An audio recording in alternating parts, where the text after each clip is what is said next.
noches, nos encontramos reunidos una vez más para continuar con este hermoso estudio del primer libro de los Reyes. Pero antes de empezar quiero invitarlos a que inclinemos nuestros rostros para presentar una oración a nuestro Señor Dios Padre Todopoderoso, que Él es quien realmente nos guía, nos da la sabiduría a través de su Espíritu Santo y nos va a permitir conocer el verdadero mensaje de esta palabra.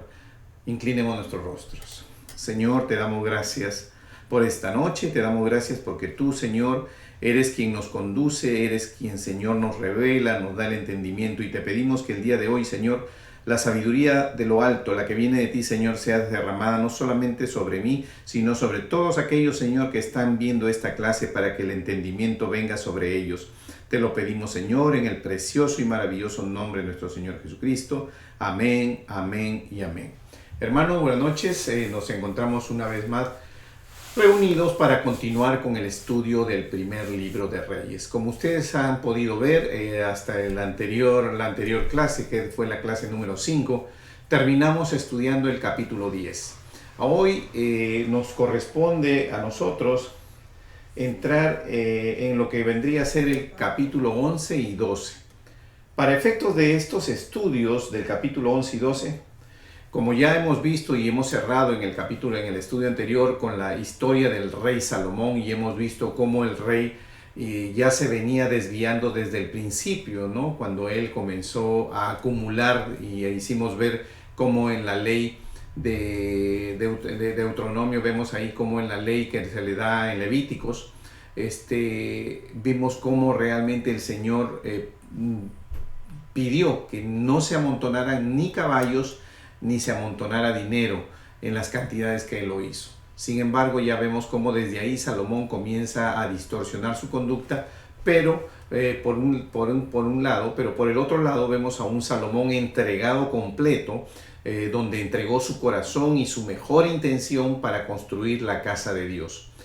Hablamos de que la casa de Dios, el primer templo, fue construido en el monte Moriah, ¿no? Que fue el monte que se encontraba frente al monte de Sion, donde se ubicó y se formó la ciudad de David, ¿no? La ciudad antigua, por decirlo así. Si nos colocamos en esa época, la parte de Moriah es la moderna y la parte de Sion es la parte antigua, y todo eso es Jerusalén. Entonces, hoy vamos a seguir viendo esa conducta que Salomón lleva a través de los años, ¿no? Porque vamos a ver, al final de los años él reina 40 años también, igual que su padre, y después viene ya el cambio de gobierno, y es ahí donde ya Dios rompe esa estructura única que fue lograda por David, y que ya con Salomón se pierde en las siguientes generaciones, y se forman los dos reinos. Pero ahora los invito a que veamos esta geografía, que es la geografía que realmente nos da una idea. Así era en el mapa completo azul, así era en el lado izquierdo cuando en la época de David y Salomón, y después de Salomón se divide en dos reinos, el reino de Judá y el reino de Israel. El reino de Judá es aquel reino que está compuesto por las tribus de Benjamín, la tribu de Judá y la tribu de Leví. La tribu de Leví, ¿por qué está adicionada en estas dos tribus? Porque el área que ellos ocupan es el área de Jerusalén, donde se construyó el templo y donde está la adoración que se le corresponde, y los sacrificios que hacen el pueblo es solamente en el templo de Dios, que está ubicado en Jerusalén. Por lo tanto, estas tres tribus conforman el reino de Judá: Benjamín, Judá y la tribu de Leví, que es la tribu sacerdotal. Para el otro efecto, para el reino de Israel, correspondería y estarían todas las 10 otras tribus. También sería conocido el reino de Israel como el reino del norte, y el reino de Judá como el reino del sur. Vamos a continuar entonces y vamos a entrar ya al detalle y al desarrollo de esta clase, para ir dándonos cuenta qué es lo que está pasando en Israel en este momento, en el momento en que Salomón es el rey. Capítulo 11. Capítulo 11 dice: pero el rey Salomón amó, además de la hija de Faraón, a muchas mujeres extranjeras, a las de Moab, a las de Amón, a las de Edom, a las de Sidón y a las Eteas, gentes de las cuales Jehová había dicho a los hijos de Israel: no os llegaréis a ellas, ni ellas se llegarán a vosotros, porque ciertamente harán inclinar vuestros corazones tras sus dioses. A estas pues se juntó Salomón con amor. Nos damos cuenta que realmente este rey Salomón, ya después de haber quebrado la primera parte del incumplimiento de la ley de Moisés, la ley de Dios, también él hace lo mismo con respecto a las mujeres. Más adelante vamos a ver el número exacto de mujeres y quiero que ya nos vayamos dando cuenta, porque no solamente él se une a mujeres que la ley dice que no se deben unir, sino que pónganse a pensar que dentro de estas mujeres, de estas mujeres que viven en estas áreas y que están prohibidas por la ley de Dios, que ellos se unan a ellas, es que hacen y adoran a dioses no solo paganos, sino que además son dioses que hacen sacrificios humanos. Ya de aquí nos vamos dando cuenta cuál es la dimensión de la inclinación de Salomón con respecto a las mujeres. No solamente porque tenga muchas mujeres, ya tener muchas mujeres era ir contra lo que era la disposición de la ley. Pero aún así vemos que el Señor advierte que no debería hacerse esto. Y lo grave del asunto es que vemos que están incluidos pueblos que adoran a dioses que hacen sacrificios humanos. Vamos a seguir leyendo y vamos a seguir exponiendo esto. Dice versículo 3. Y tuvo 700 mujeres reinas y 300 concubinas, y sus mujeres desviaron su corazón. Y cuando Salomón era ya viejo, sus mujeres inclinaron su corazón tras dioses ajenos, y su corazón no era perfecto con Jehová su Dios, como el corazón de su padre David. Quiero que pensemos en este número tan exorbitante de esposas y concubinas. Y al momento que vamos a seguir desarrollando la historia, quiero que vayan pensando que si estamos hablando de que dentro de estas esposas hay mujeres que pertenecen a o adoran a estos dioses que hacen sacrificios humanos, entre ellos uno de los dioses que hace sacrificios a niños, como es el dios Amoló, nos vamos a dar cuenta realmente que esto ya no tiene una frontera de detener lo malo que se está haciendo ante los ojos de Jehová. Sin embargo, también es necesario analizar un poco políticamente lo que significó casarse con mujeres de otros lugares, como casarse con la hija del faraón, o con los moabitas o los edomitas, que eran parte de la frontera de lo que vendría a ser la tierra prometida.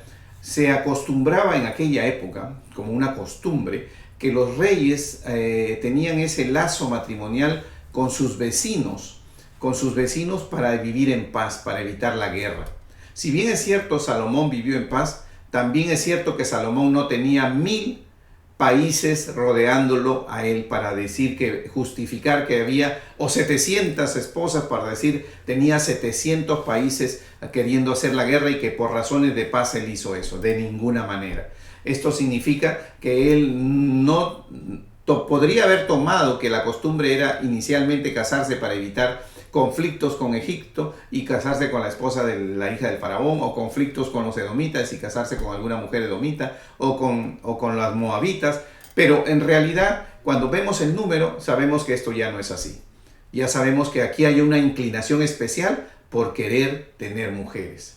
Y vemos que aún en el versículo dice, y lo hizo con amor. O sea, no está realmente expresando un amor de hombre a mujer, porque tiene tal cantidad de mujeres que ya lo que nos muestra a nosotros es una diferente inclinación realmente, porque no tiene justificación política, porque se excede de esto, no tiene justificación porque él adora a un Dios que rechaza, está en oposición completa al sacrificio humano, y sin embargo él accede a esto. Continuamos leyendo.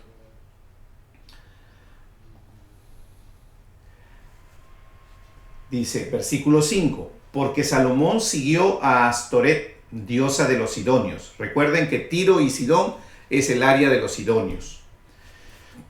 y a Milcom, ídolo abominable de los amonitas. E hizo Salomón lo malo ante los ojos de Jehová, y no siguió cumplidamente a Jehová como David su padre. Entonces edificó Salomón un lugar alto a Quemos, ídolo abominable de Moab, en el monte que está enfrente de Jerusalén, y a Moloc, ídolo abominable de los hijos de Amón. Este Moloc es conocido porque se le entregaban como sacrificio niños.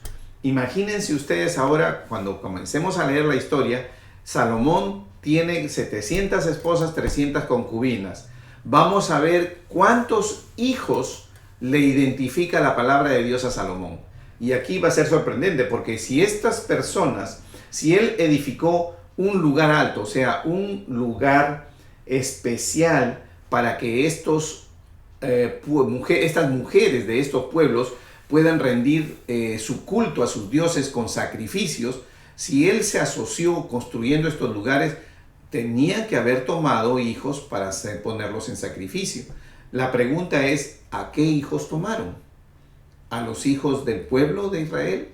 No podría haber sido, porque el pueblo de Israel no estaba asociado con eso. Y no se menciona aquí que el pueblo se inclinó a adorar a estos dioses. Solo se menciona de que el único que inclinó su corazón fue Salomón. Entonces, vamos a ver qué nos habla también esta historia de detalle, tan sorprendente por la cantidad de mujeres, cuántos hijos más o menos nos menciona la palabra que tuvo Salomón. Y nos vamos a dar cuenta que sorprendentemente solo menciona un solo hijo y tantas mujeres con las que él estuvo.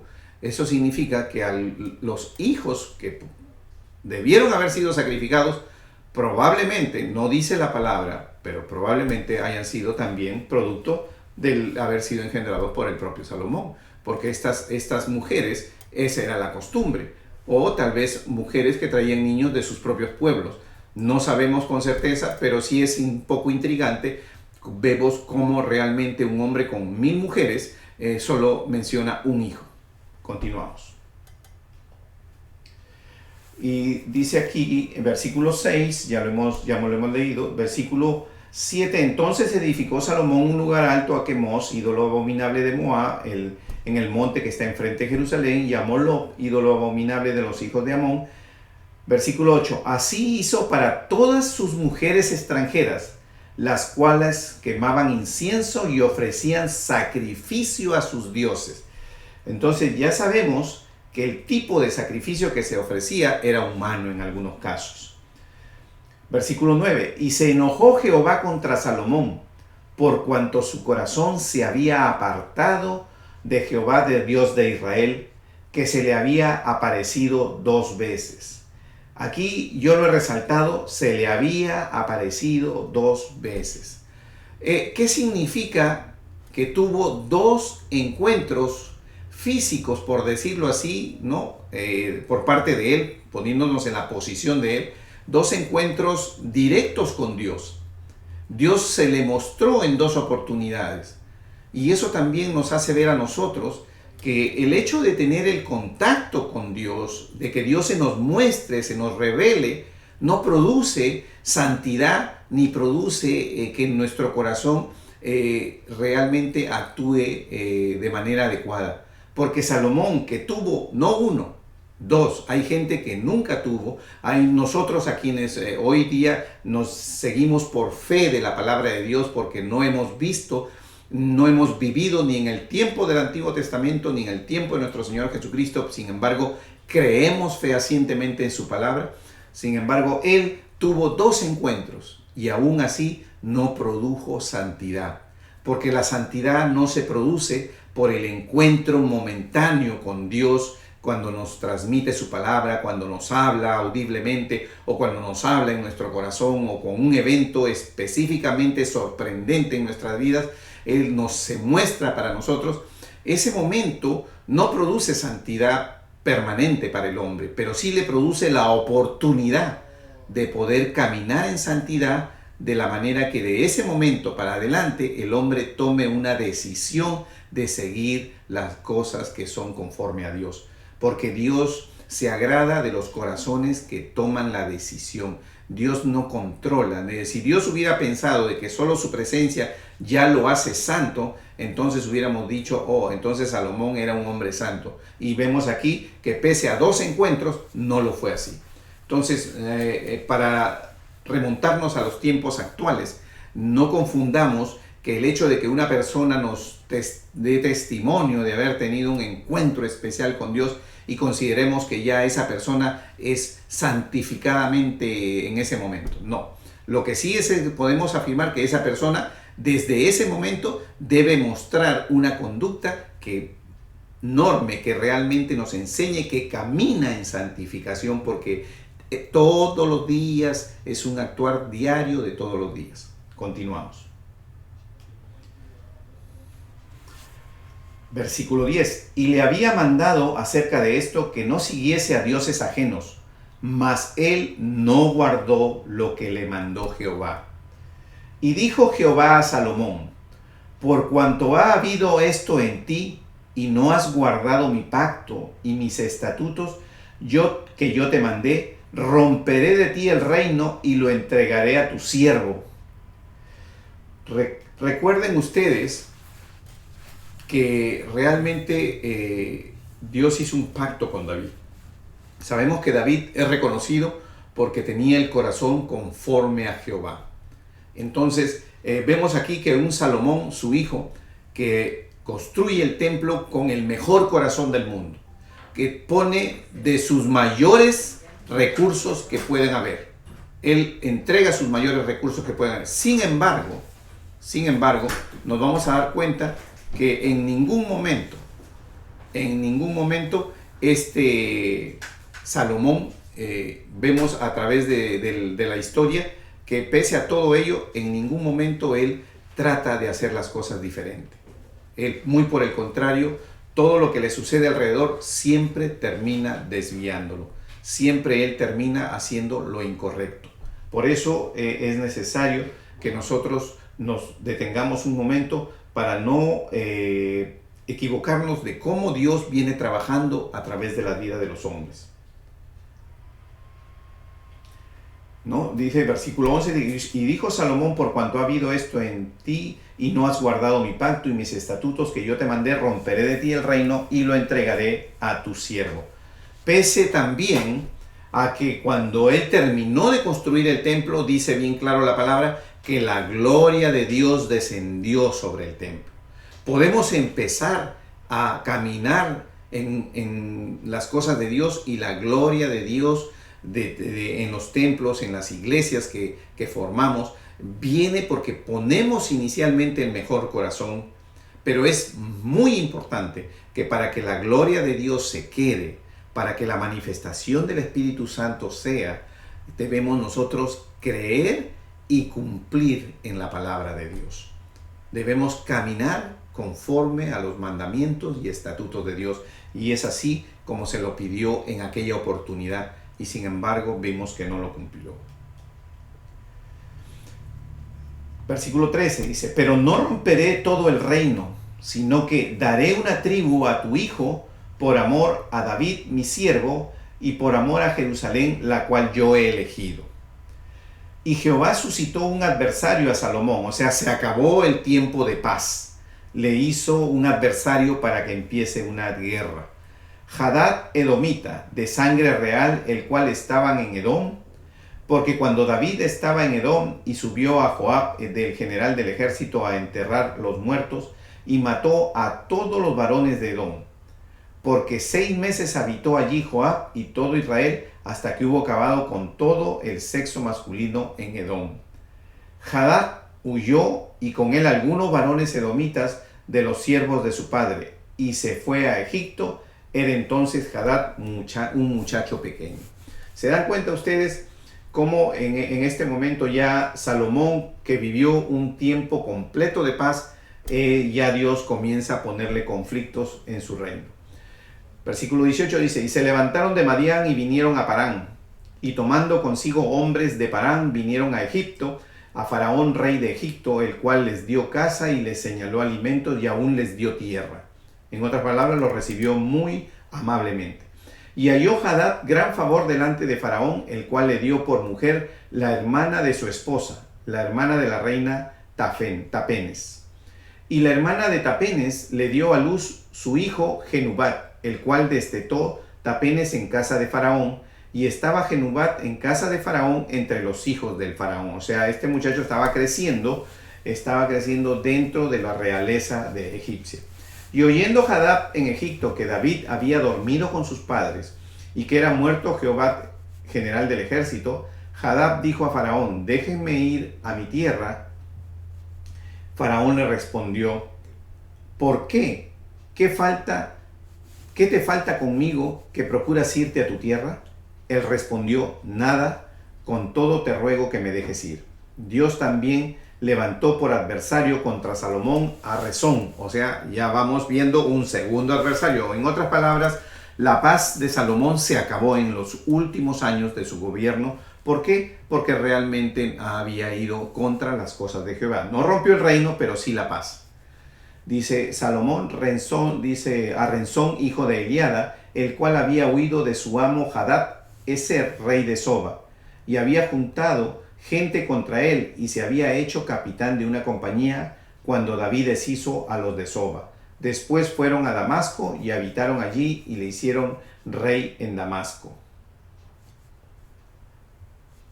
Versículo 25. Y fue adversario de Israel todos los días de Salomón. ¿Se dan cuenta? O sea, ya Salomón, no hubo más paz en el reino de Salomón. Y fue otro mal con el de Hadad, porque aborreció a Israel y reinó sobre Siria. También Jeroboam, hijo de Nabat, efrateo de Sereda, siervo de Salomón, cuya madre se llamaba Serúa, la cual era viuda, alzó su mano contra el rey. La causa por la cual éste alzó su mano contra el rey fue esta: Salomón, edificando a Milo, cerró el portillo de la ciudad de David su padre.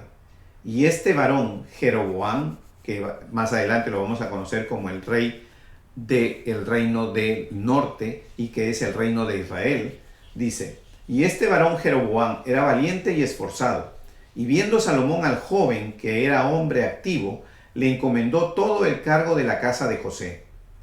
Aconteció pues en aquel tiempo que saliendo Jeroboam de Jerusalén, le encontró en el camino el profeta Ahías silonita, y éste estaba cubierto con una capa nueva, y estaban ellos dos solos en el campo.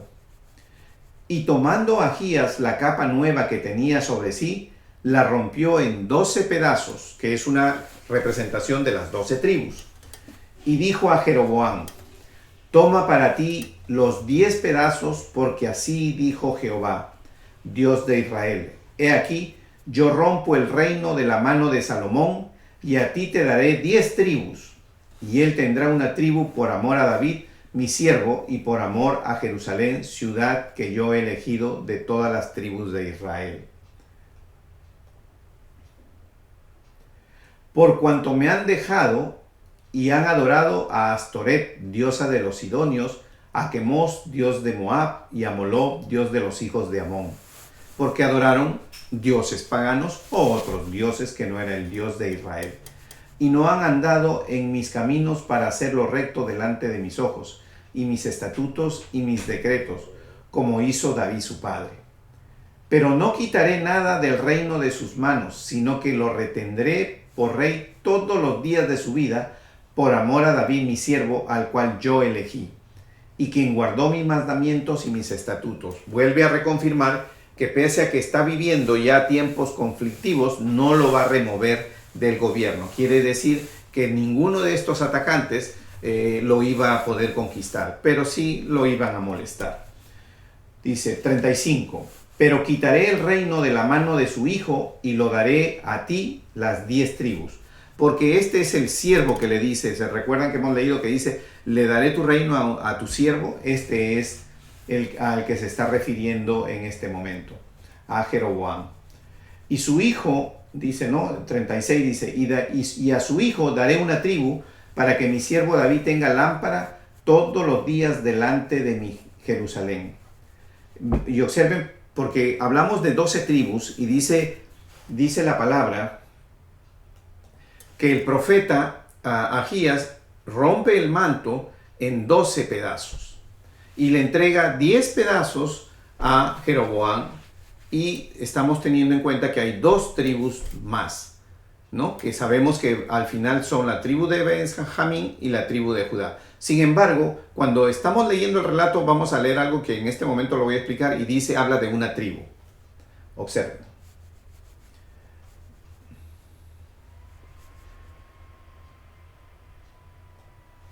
Dice, entonces, en el versículo, dice, en el versículo 35 dice, pero quitaré el reino de la mano de su hijo y lo daré a ti las 10 tribus, como les había explicado. Versículo 36, y a su hijo daré una tribu. ¿Para qué le va a dar una tribu? Recuerden que está mencionando una tribu y está diciendo el motivo por el cual va a dar una tribu. Para que mi siervo David tenga lámpara todos los días delante de mí en Jerusalén, ciudad que yo elegí para poner en ella mi nombre. Sabemos que en la ciudad de Jerusalén lo que se encuentra es el templo.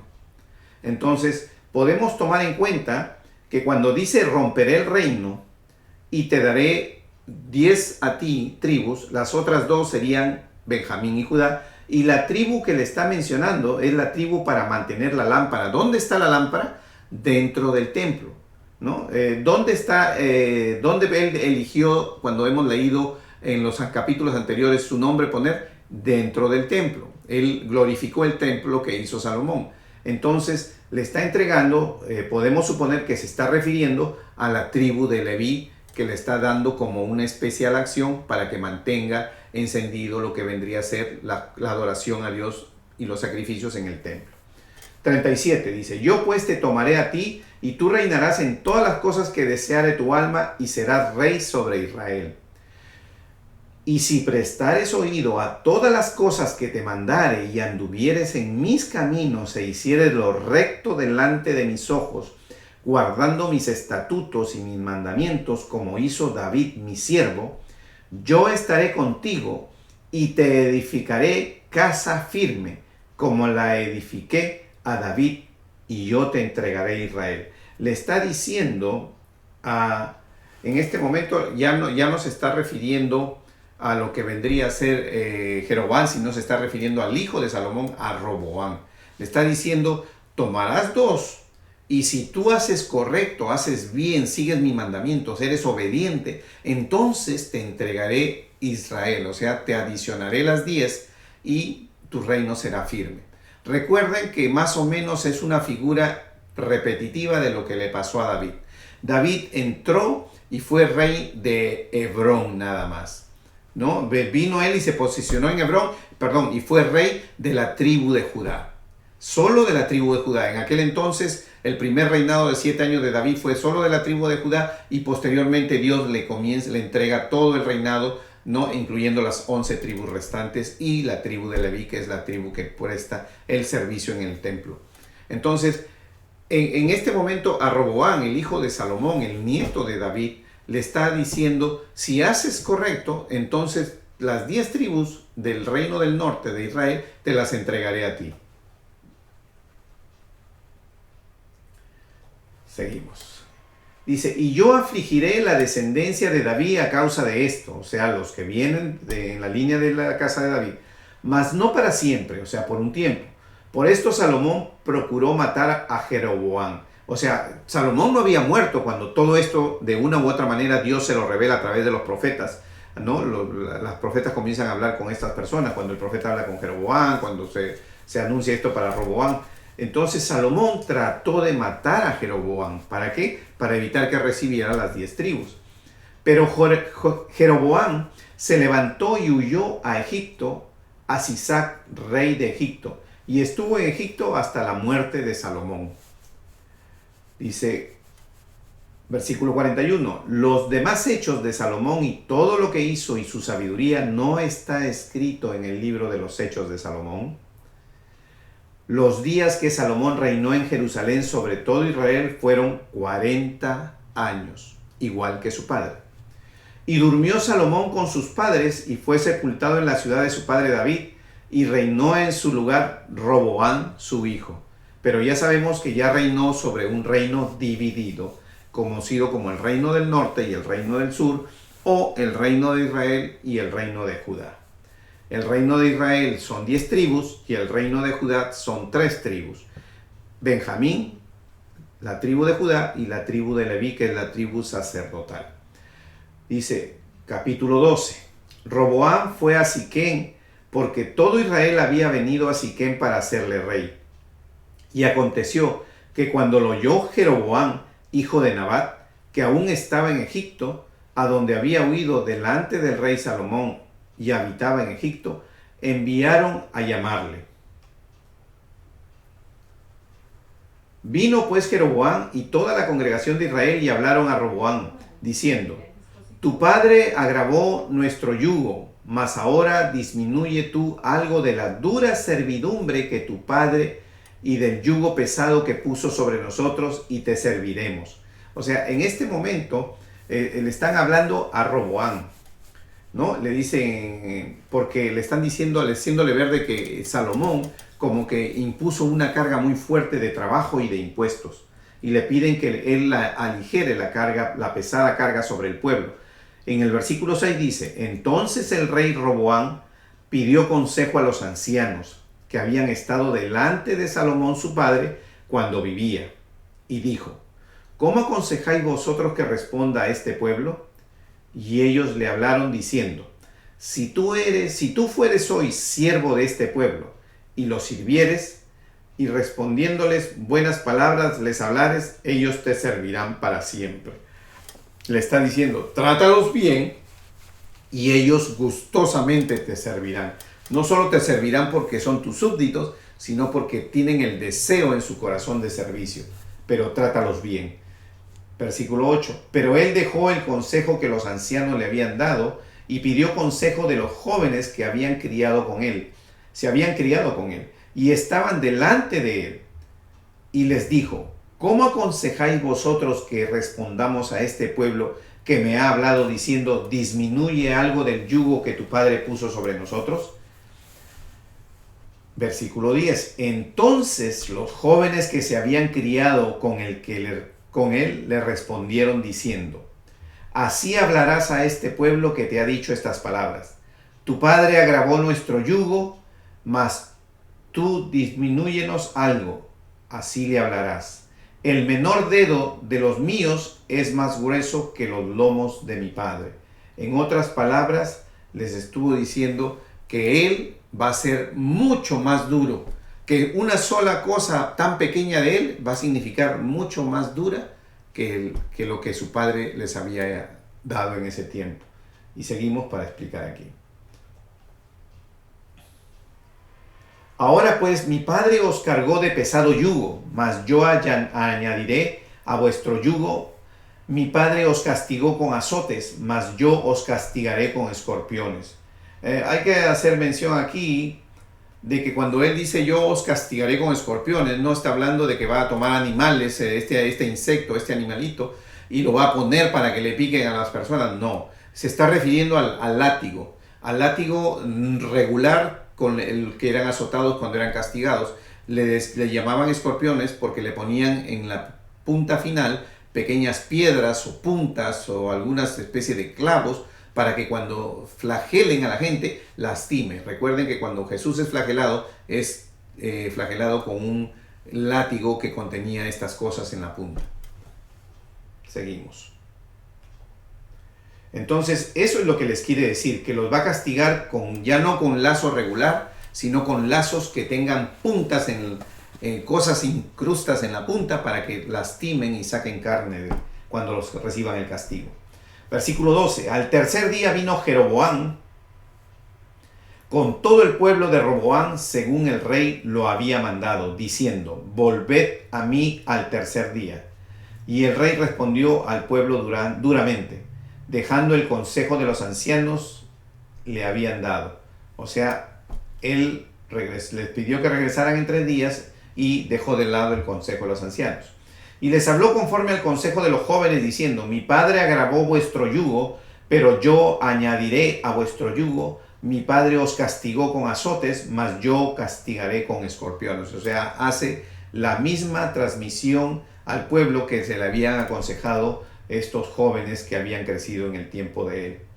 Y no oyó el rey al pueblo, porque era designio de Jehová para confirmar la palabra que Jehová había hablado por medio de Ahías silonita a Jeroboam, hijo de Nabat. Cuando todo el pueblo vio que el rey no les había oído, le respondió estas palabras, diciendo: ¿qué parte tenemos nosotros con David? No tenemos heredad en el hijo de Isaí. Israel, a tus tiendas, provee ahora en tu casa. David, entonces Israel se fue a sus tiendas. En otras palabras, aquí es donde se produce ya la división y se regresan para ser dirigidos por Jeroboam. Y sabemos que esto tenía que suceder porque ese era lo que Dios había manifestado que iba a suceder.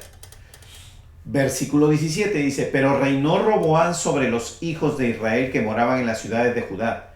Y el rey Roboam envió a Adorán, que estaba sobre los tributos, pero lo apedreó todo Israel y murió.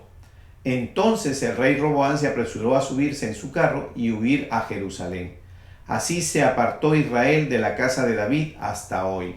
Ya lo hemos visto, ya lo hemos explicado. Y aconteció que, oyendo todo Israel que Jeroboam había vuelto, enviaron a llamarle a la congregación y le hicieron rey sobre todo Israel, sin quedar tribu alguna que siguiese la casa de David, sino solo la tribu de Judá.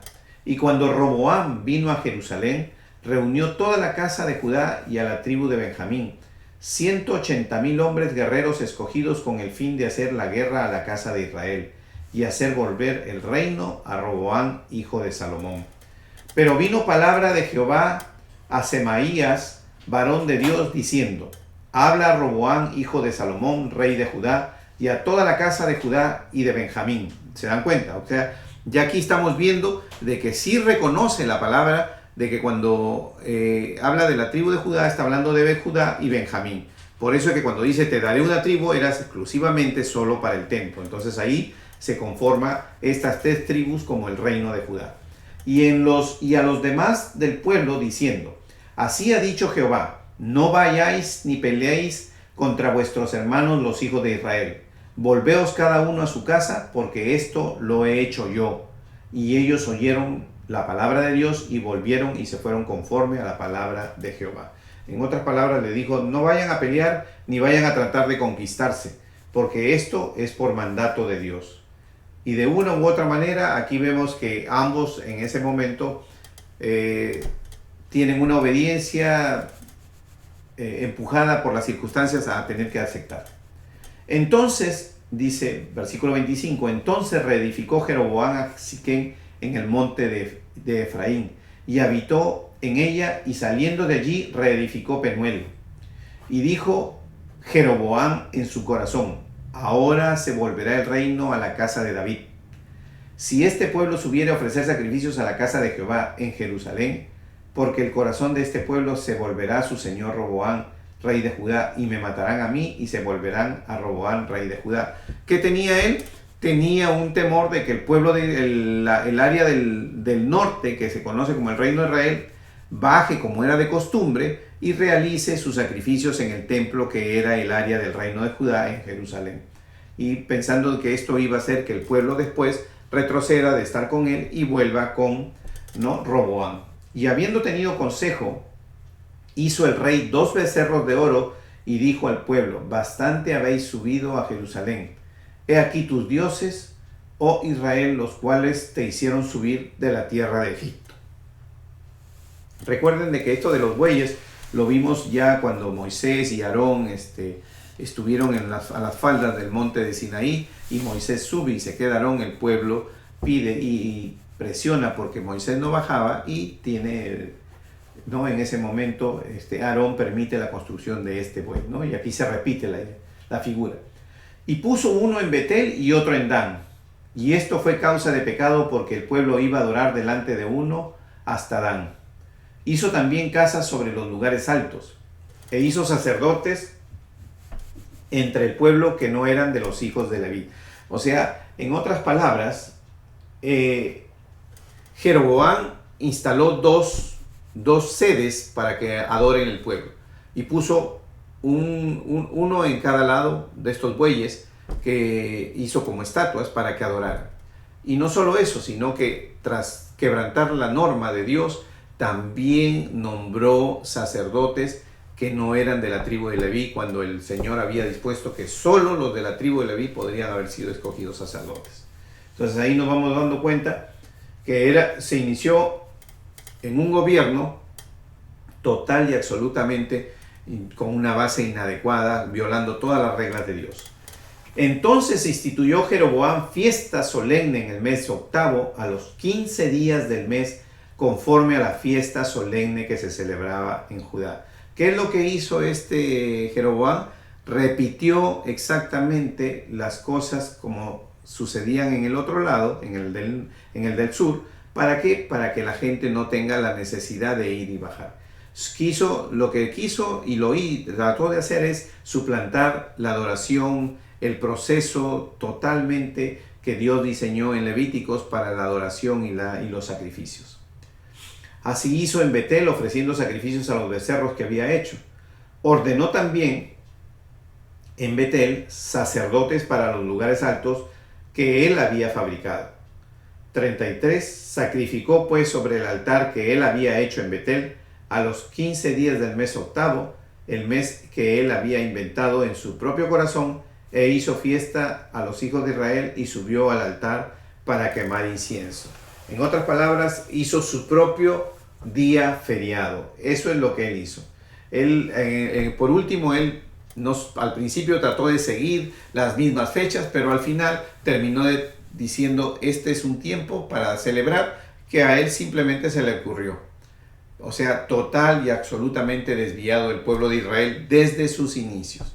Y así nos vamos dando cuenta cómo realmente ya estamos parados frente a la puerta de lo que vendría a ser la historia de ya el pueblo de Israel dividido, y vamos a ir viendo en los capítulos siguientes cómo ya esta historia va modificándose a tal efecto de que las conquistas, todo viene y desaparece el pueblo de Israel, lo que es el reino de Israel, quedando el reino de Judá para después posteriormente ser conquistado. Hemos terminado, les doy gracias por su atención y les pido que me acompañen el próximo martes a las 8:30 de la noche. Gracias por su atención, Dios los bendiga.